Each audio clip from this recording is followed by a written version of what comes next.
Reasoning பகடையில இந்த some ப்ரீவியஸா SSC some கேட்டிருக்காங்க. அது கீழே கொடுக்கப்பட்டுள்ள 2 பகடுகளில் ஒன்னுக்கு எதிராக உள்ள எண் என்னன்னு கேட்கறாங்க. சோ இந்த மாடல் சம் கேட்டாங்களா, எப்படி குயிக்கா சால்வ் பண்றத பார்க்கலாம். கொஸ்டின்ல இங்க ஒரு 2 டைஸ் கொடுத்துருக்காங்க, அதாவது 2 பகடை கொடுத்துருக்காங்க.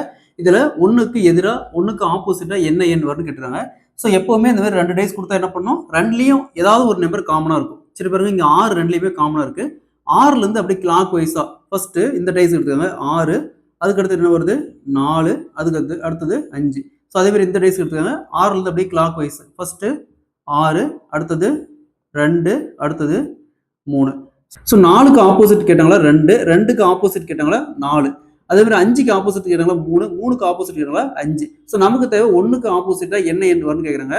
ஸோ 1க்கு ஆப்போசிட்டா பேலன்ஸ் என்ன இருக்குது, எப்பவுமே ஒரு பகடையில் 6 பக்கம் இருக்கும். ஸோ இங்கே 2, 3, 4, 5 போயிடுச்சு. அதே மாதிரி பேலன்ஸ் என்ன இருக்குது 6. ஸோ இந்த 6 தான் 1க்கு ஆப்போசிட்டா வரும். இதே 6க்கு ஆப்போசிட் கேட்டாங்களா 1. ஸோ இங்கே option A is the correct answer. 1க்கு ஆப்போசிட், அதாவது 1க்கு எதிராக 6 வரும்.